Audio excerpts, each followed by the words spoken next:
How's it going, everyone, and welcome back to my FIFA 17 Fulham career mode. This is episode 34 now.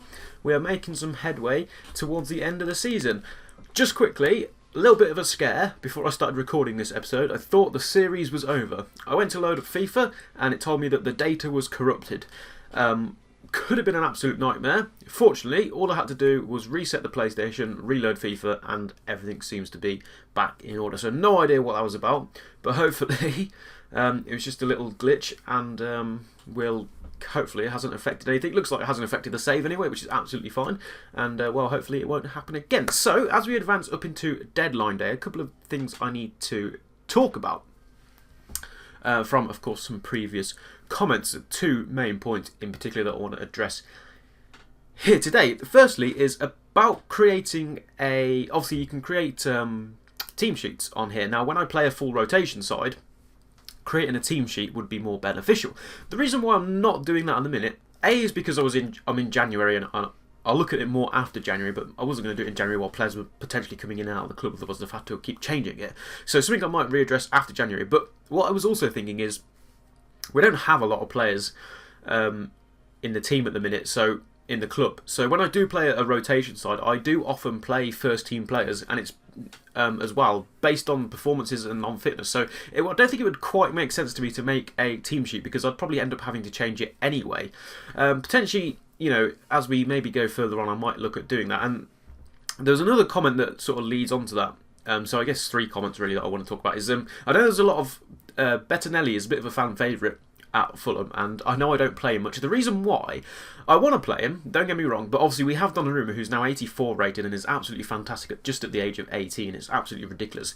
And obviously at the minute we're going well in the Premier League, and I want to keep that run going, and we're also getting good. We want a good cup run, and we're getting tough opponents. So the likes of when we play Arsenal and Cardiff, I will feel a lot more confident in Donnarumma playing in goal as opposed to Bettinelli. And don't get me wrong, I'm sure Bettinelli can do a good job as well. Probably not as good a job because he's not 84 rated, so there you go. But as particularly against Arsenal, I'm not going to be playing him in. I want to play him as a cup keeper, but not in games against Arsenal when we want to actually win the cup. So, you know, for whatever reason, we're into the 5th round of the FA Cup now. For whatever reason, if we get an easy draw, maybe against a low-end Championship to League 1 or League 2 side, if they've made it that far. Cardiff, I probably could have played him against Cardiff, but that was the first game and I didn't want to get knocked out that early on.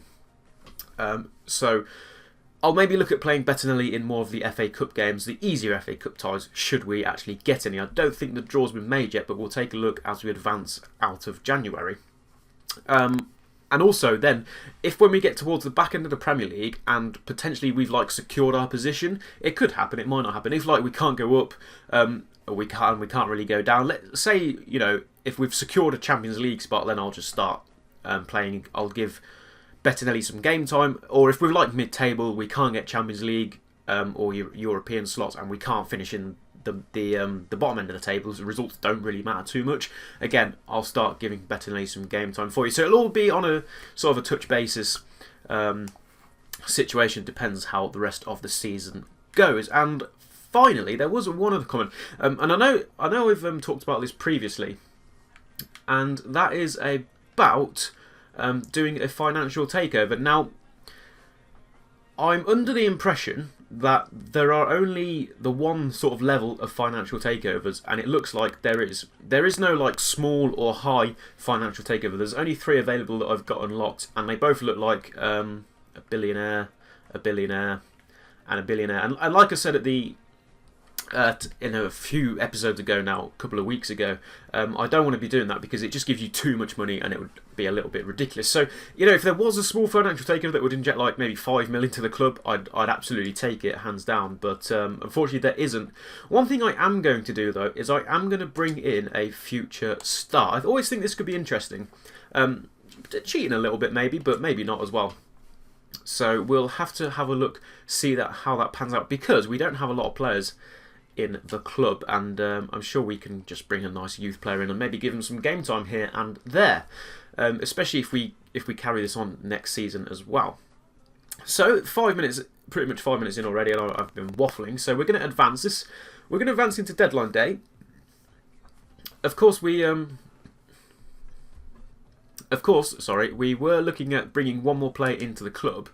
However, to do that, we need to get rid of one more player. We've been given another 90,000.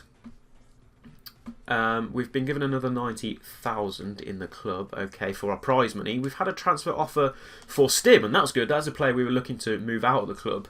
They've put it at 9.2. Now, that's not really what I'm interested in. I'd like at least 1.2 million. We'll drop that down to 0.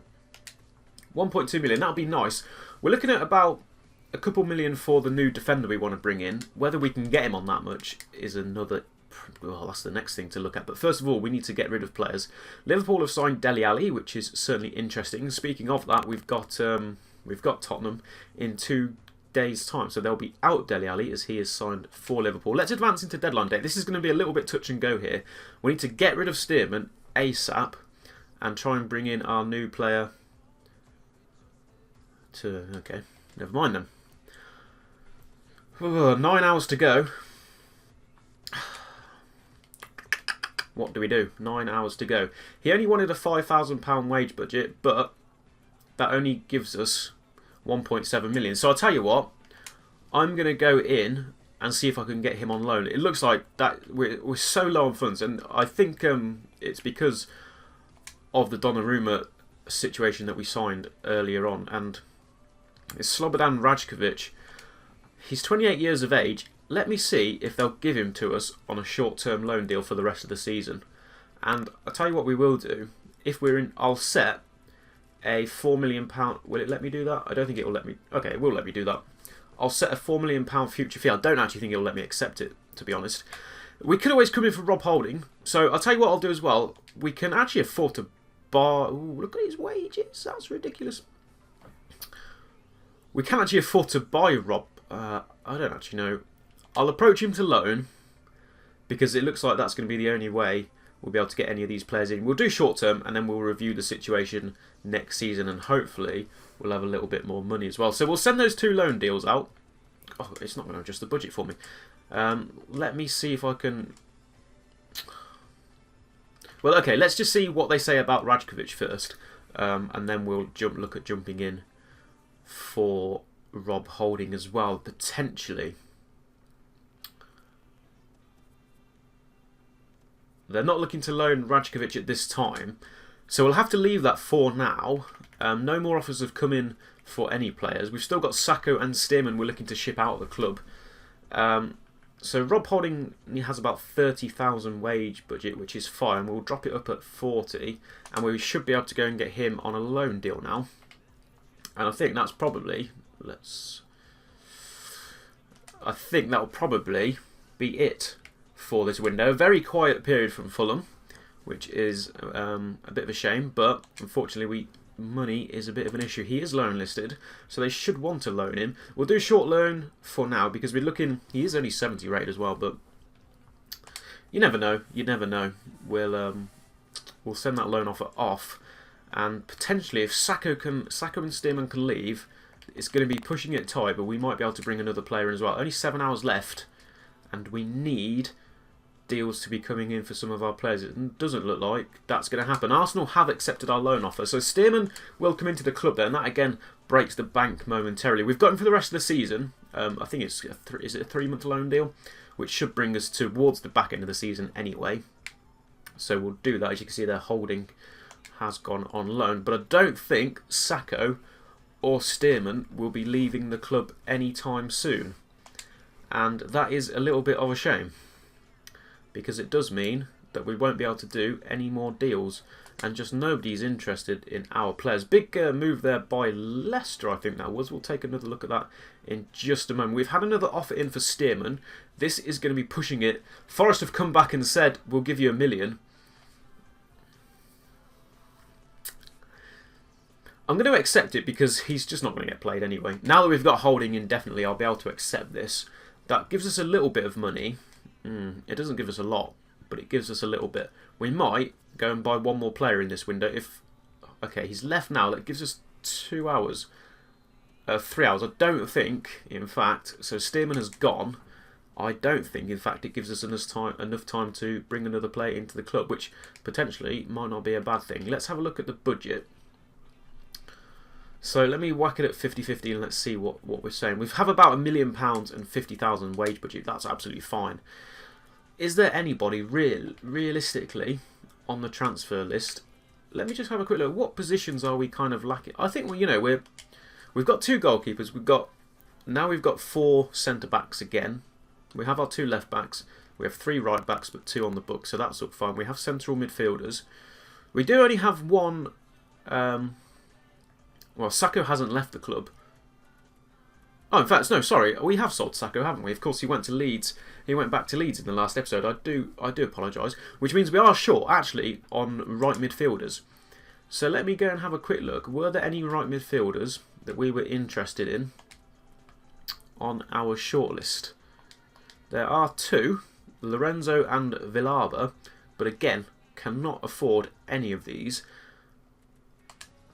Let me go and throw in some loan deals. What are their wages? Wages are only 20,000. That's absolutely fine.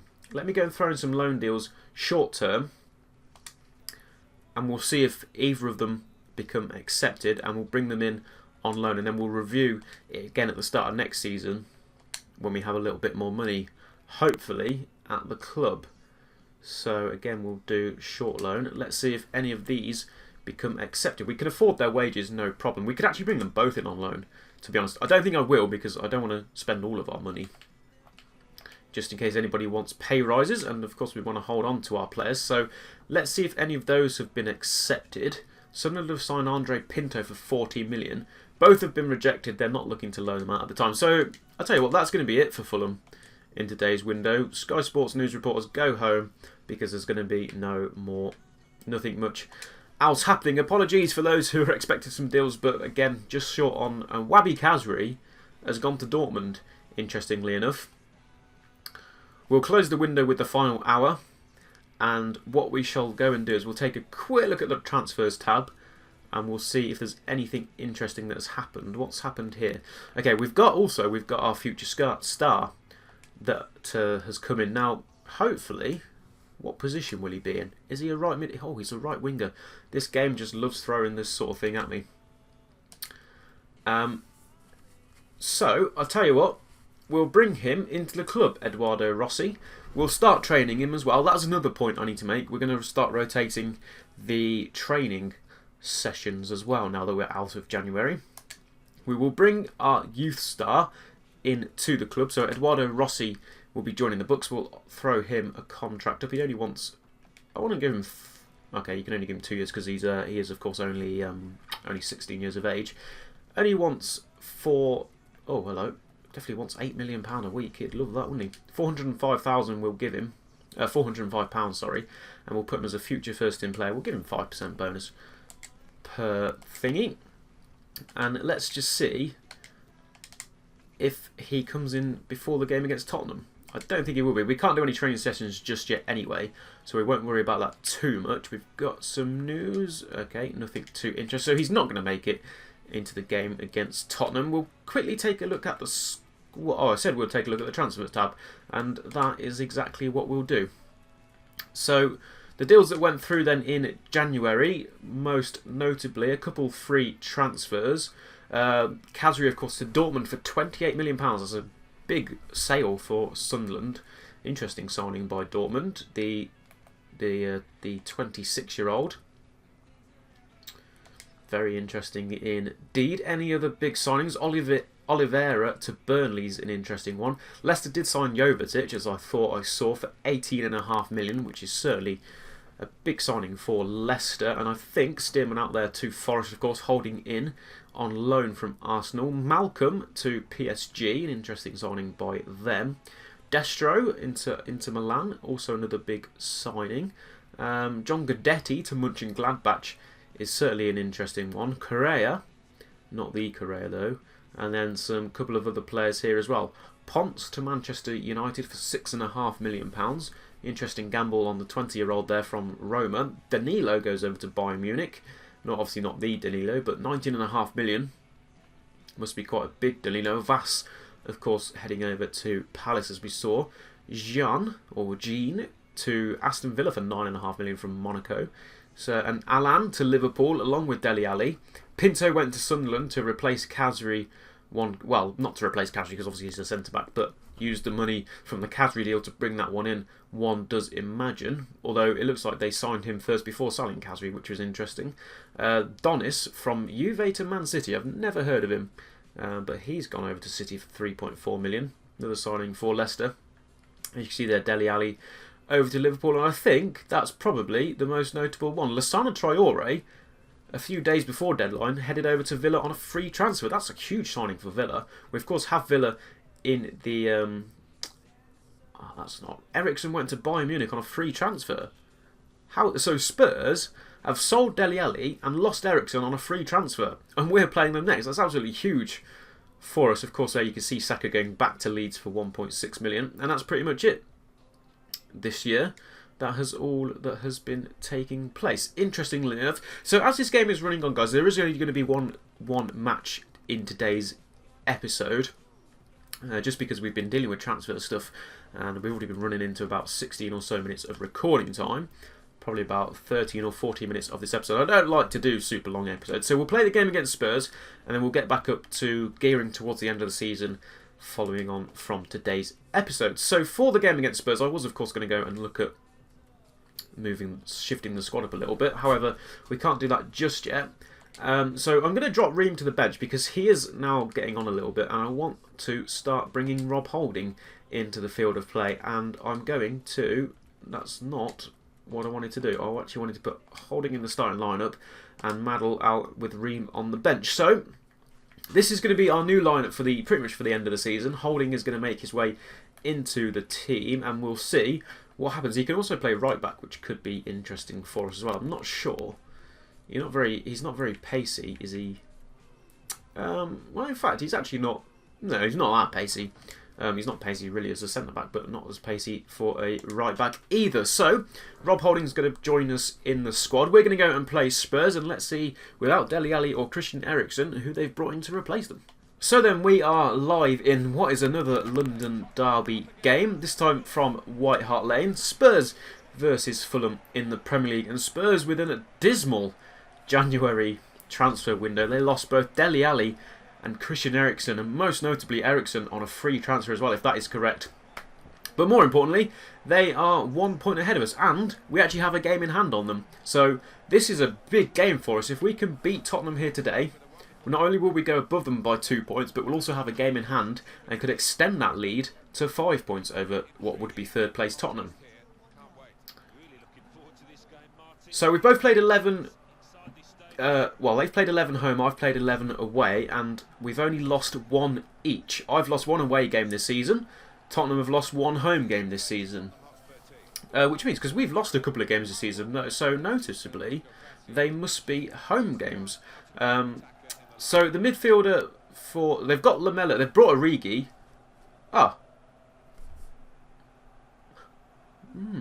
Okay, so interestingly enough, Christian Eriksen is still playing, even though it said he's gone to Bayern Munich on a free transfer. The only thing I can think of is Munich have signed a pre-contract agreement for Christian Eriksen, which will run out at the end of the season. So, not as bad as I first thought for Tottenham. They have lost Eriksen to a free, but he's not going until the end of the season, and of course they'll have the summer to be able to bring some new players in. We of course have Rob Holding into our starting lineup, the freshest name on the team sheet, which drops Tim Ream to the Fulham bench for this game. So can we pick up 3 points here on the road? Our home form has inevitably been, however you say that word, inevitably been quite good this season. We have only lost 1 away game. I'm going to take a quick look. Oh, obviously we'll take a look at the league anyway at the end of this episode. After this match anyway. I want to see how many games we have lost overall, knowing that only 1 of those were away games. However, Tottenham, who also have lost a couple of games this season, only 1 of those are at home. So does it have drawn written on the cards? Potentially. But we, of course, would like to go and get all 3 points here. Well, then here is Kearney. Aluko. This is nice into Lansbury. Lansbury's go down in the box. It's got to be a penalty kick, surely. And a penalty kick it is. Tom Davies there, who commits the foul. A good run being made by Lansbury. Davies goes in. Bit silly, really. Lansbury's not too happy with that challenge. Alderweireld just trying to tell him to calm down. It was definitely in the box. It's a definite penalty kick. And we've restored our faith in penalties so far, thanks to Niskans Cabano, and he will step up to take this one as well. Lansbury actually has really good penalty stats, but and he did actually win that penalty, but we know that Cabano can score them, and this time he's going to go a different way, and because Lloris knew which way he was going to go, of course, we did miss one penalty against Chelsea. Courtois had done his homework, obviously, after Cabano took two into that top right corner. The third one we attempted in that top right, Courtois saved it. Although we didn't quite get into the top right, I do remember. But this time we've decided to go left. Lloris thought we were going to go right, as we usually do. So a bit of change up there, and Cabano nets his third goal of the Premier League and puts us 1-0 up here against Tottenham. Is anybody going to finally get a tackle in? It goes into Ericsson. Big save. Donnarumma needs to get up. Origi hits his first time. Whew, Donnarumma just gets something on that. A little bit slow to react there to the second chance effort. I'm not quite sure what the shot was from Origi. He didn't seem quite as composed as he liked. And tried to hit it into that near side of the goal. But Donnarumma is there. And just before half time, the action falls for Tottenham. They have a corner kick here. Walker, that's a poor header. And that will be half time then. So, Tottenham playing a dominant game, apparently, according to the stats. But we went down the one end with Lansbury, and he got taken down by Davis inside the box. Cabano tucked away another penalty kick, which gave us the lead here at half-time at White Hart Lane. It's Tottenham Hotspur 0, Fulham 1. And just another result coming in the Premier League. Crystal Palace have the half-time lead over Manchester City. That could be an interesting result for us. We're going to make no changes at half-time. Tottenham will. It will be Bentaleb who makes way, and Moussa Dembele, sore topic, will come onto the field of play. Let me know if you know what I'm on about there. We won't mention it, and we shall move on. Spurs eyeing up their next substitute. Here's Ericsson. Meanwhile, some great interception. There's a space here for Lamela though. It's another poor effort. Lamela's had all the chances here for Tottenham really, and that's another poor effort by him.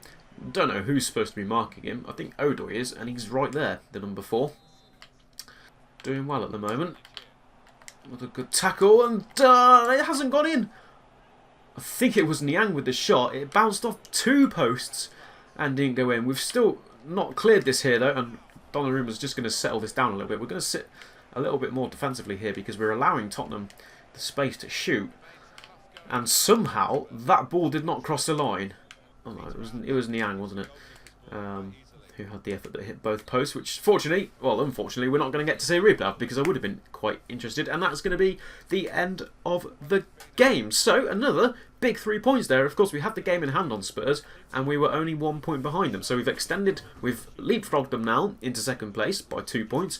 And with the game in hand, we could extend that to 5 points. So, a big win for us there. I don't think we really played that well or deserved it. Tottenham had all the chances to score. We only really had one chance, and that was from a penalty kick, which we were able to tuck away, and that gave us the 1-0 victory. The only unfortunate effort from Tottenham was where they hit both posts, and somehow the ball did not cross the line. But it's finished at White Hart Lane then. Spurs 0, Fulham 1. And so in the other Premier League then, in the end, Palace couldn't hold on to their 1-0 lead, and Manchester City grabbed themselves an equaliser. But City dropping points is always nice for them. Now then, we can start looking at our training. However, I'd like to, and there it is, stop please, I'd like to bring Eduardo Rossi in first and start training him myself. Kenny wants to discuss his wages, so we shall go and do that now. Contracts, let's have a look. Let's just check everyone's contracts are good at the minute. Kenny's one of those who will need a new contract eventually anyway, so we might as well extend it to 2 years, and we now do of course have the money to give players pay rises that they want. So he wants 30,000, and of course we're going to actually up his role to crucial first team player because he's been absolutely fantastic for us, and I don't envisage him ever really dropping out of the side. There'll be quite a few contracts to look at next year, but that'll be for next year when we've got some money, hopefully. So finally we've brought our new player in, and let's have a quick look at him. Rossi is his name. Looks a little bit strange. Some interesting stats to work on. Only 16 years of age. A 5-star weak foot and 3-star skill moves. I'd have liked a bit more in the skill moves department, but a 5-star weak foot for a winger is always nice because that means they can cross it, they can cut inside, and they can of course play on both wings. Although it only says right wing, he'd fit in quite nicely as a left winger. 5'10", and Brazilian. So what we'll do is we'll start training him up, and although I just said Kenny doesn't ever envisage being dropped out of the side, he'll be a good backup to Kenny, and being young, he won't want much game time at all. So, moving on into training sessions, and I'm going to carry on training Aluko for now on his shooting, because he's going to be our starting striker for the remainder of the season, although potentially I should be using Iheanacho more. In terms of wingers, I want to start training Rossi, and I think I want to train him on his dribbling, the one that does... Yeah, we'll train him on beat your man, so we can work on his agility, his ball control, his dribbling, and of course his stamina. That will always be super nice to start training. His technicals we'll look at developing maybe later on in his career, but for now we'll be fine with that. I'd like to train Kearney as well while we're hit. Although he's 27, I think I'm going to stop training Kearney for now, and utilise our training sessions more efficiently by training Cabano definitely. So we'll do him, and I think, what do we want to work him on? I think I'd like him to pop up with a few more goals, not from the penalty spot. So we'll work on his chance creation. His stamina levels and his pace and everything is perfectly fine anyway. So we'll let that develop out as it is. We won't look at training any centre backs yet. Obviously, I would be interested in training Holding, but if we can't bring him in at the end of the season, then maybe I won't want to, and I don't want to boost his value too much in case we do want to sign him. I'd rather do that then. Looking at defenders, we want to train our right wing back, and we'll train... His defending isn't actually that great, but it's more about his pace. So I think we'll start looking at training his defending there. We'll throw him on our Rondo and see how that goes. And for the final position, I think... Who should we look at for training in the final position? We could actually look at... We'll carry on training Donnarumma just because it is Donnarumma, isn't it? And we'll put him on the hard. So that's going to be the training sessions probably for the end of the season, unless injuries occur or not. So a bit of a different episode today, just one game for us. And look at that, straight away, when you're training young players like Rossi, his stats will start to improve straight away, which is always nice. So we have been recording for usually the amount of time. So this episode shouldn't be short. We'll advance forward just to make sure that it should be about the same sort of time, but more of an admin episode as opposed to game episode. We'll take a quick look. Some prize money has come in. Kenny's accepted his contract, which is nice. Another 90,000 from the FA Cup, and that should mean that the draw has been made. So we'll head over to the fixture list. And FA Cup. Those were the replays. Let's take a look. Villa ended up beating Everton in a replay. Swansea beat Stoke, interestingly enough. Wolves beat Watford. And Hartlepool got smashed by Brentford. So round 5 then. Hull City. Okay. So I'll tell you what, I will go out on a limb and we will give Bettinelli that game against Hull City. It'll be his chance to prove his worth here. Now that we're out of January, I'm not desperate for money. Obviously, I'd like to stay in the competition, but I don't think it will be as crucial if we go out. That will be in tomorrow's episode, when we start with Stoke away, and then a cut round of Hull City. I shall make a reminder to play Bettinelli in that match. So drop a like on this video to look forward to that. Before we do leave, of course, we'll take a quick look at one game being played in the Premier League. It does mean that Manchester United remain on top. After 24 games, they are on 47 points. We do, of course, have our game in hand. We are now second. So 5 points away from United, but we win that game in hand, it could mean only 2 points. So we could still gun for the Premier League title, which would be absolutely fantastic. Spurs then, we of course now 2 points ahead of them, with a chance to improve that to 5. Are in third. Arsenal level on points with them, just below them on goal difference in fourth. Chelsea in fifth. Stoke City in sixth. Palace 7th. Liverpool 8th. Sunderland 9th. And Man City in 10th. Watford, West Ham, Everton, Leicester, West Brom, Southampton and Swansea still remain in the bottom half of the table outside relegation, because relegation still remains the same 3 of Aston Villa, Burnley and Reading. Reading, I think, are pretty much as good as down, but it's still very tight between really 15th to 19th and even a little bit, maybe sort of 12th to 19th. It's still close for the final 2 relegation slots, so we'll see how that pans out at the end of the season. Anyway, that's going to be the end of today's episode. Be sure to drop a like on the video if you did enjoy. Why don't subscribe as well if you're new around here. And until next time, goodbye.